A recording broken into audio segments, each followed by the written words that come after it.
La question de la nationalité des enfants nés à bord d'avions ou de navires est un sujet ancien et relève du droit international. Sa complexité tient notamment aux différences entre les législations nationales. Certains pays privilégient le droit du sol, jus soli, d'autres le droit du sang, jus sanguinis, et les critères appliqués varient considérablement d'un État à l'autre. Contexte historique. Avant 1961, plusieurs pays avaient pris soin d'inscrire dans leur loi une disposition particulière. Lorsqu'une naissance ou un décès survenait à bord d'un avion immatriculé sur leur territoire, cet événement était réputé s'être produit sur le sol national. Cette fiction juridique permettait d'appliquer le droit de la nationalité de l'État d'immatriculation. On retrouvait cette règle, par exemple, à l'article 32 du British Nationality Act de 1948. Fréquence et contexte. Selon une étude parue en 2019 et reprise par plusieurs médias, pas moins de 74 bébés sont nés à bord d'avions entre 1929 et 2018. Et le phénomène semble gagner en fréquence ces dernières décennies, une tendance qui va de pair avec l'essor du trafic aérien mondial. Législation contemporaine. Selon la Convention de Chicago de 1944 sur l'aviation civile internationale, plus précisément ses articles 17 à 21, un aéronef prend la nationalité de l'État où il est immatriculé et ne peut en posséder plusieurs. Une fois à bord, c'est le droit de cet État d'immatriculation qui s'applique. Cela dit, chaque pays reste libre de définir ses propres règles en matière de nationalité, et ses lois nationales s'imposent partout, y compris dans les airs. La Convention ne vient donc pas modifier ces principes.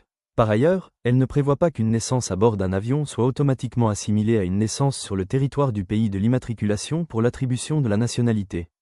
Selon la Convention de 1961 sur la réduction des cas d'apatridie, lorsqu'un enfant naît à bord d'un navire ou d'un aéronef en eau ou espace aérien international, cette naissance est assimilée à une naissance sur le territoire du pays où le véhicule est immatriculé. Cette disposition vise à éviter qu'un enfant ne se retrouve sans nationalité. Toutefois, son champ d'application est restreint. Elle ne s'applique que si l'enfant serait autrement apatride. Or, dans la grande majorité des situations, un nouveau-né acquiert automatiquement la nationalité d'au moins un de ses parents par le droit du sang, jus sanguinis, ce qui rend le recours à cette convention assez rare. Par ailleurs, il faut noter que le nombre d'États ayant ratifié ce traité reste, à ce jour, relativement faible. Canada. Si un enfant naît dans le ciel canadien, il obtient automatiquement la citoyenneté canadienne.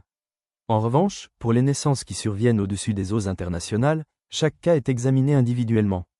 Plusieurs éléments entrent en ligne de compte pour déterminer la citoyenneté à la naissance, le plus important étant la filiation des parents. Toutefois, naître à bord d'un véhicule immatriculé au Canada crée un lien avec le pays. Ce facteur serait probablement pris en considération si une demande de citoyenneté canadienne était déposée ultérieurement. États-Unis. Aux États-Unis, la loi prévoit que toute personne née à bord d'un navire étranger ancré dans un port américain, ou encore dans les eaux territoriales du pays, acquiert automatiquement la citoyenneté américaine. Cependant, une exception notable s'applique aux enfants dont les parents ne sont pas soumis à la juridiction des États-Unis au sens du 14e amendement. C'est le cas, par exemple, des diplomates étrangers en poste aux États-Unis ou des membres de forces armées ennemies présents sur le sol américain. Contrairement à une croyance répandue, naître à bord d'un avion de ligne, d'un navire ou même d'un bâtiment militaire américain au-delà des 12 000 nautiques des côtes ne vaut pas naissance sur le territoire national. Dans ces situations, le principe du jus soli, qui accorde la citoyenneté en fonction du lieu de naissance, ne s'applique donc pas. La question de la citoyenneté de l'enfant n'est pas la seule à se poser. Il faut aussi déterminer comment déclarer le lieu de naissance pour les enfants nés en transit. Selon les directives du département d'État américain, un enfant né en haute mer doit voir figurer la mention « at sea » en mer sur son acte de naissance. En revanche, si la naissance a lieu dans les eaux territoriales d'un État, c'est le nom de ce pays qui doit être indiqué. Pour un enfant né à bord d'un avion survolant une zone qui n'est placée sous la souveraineté d'aucun État, la mention appropriée est « in the air » dans les airs.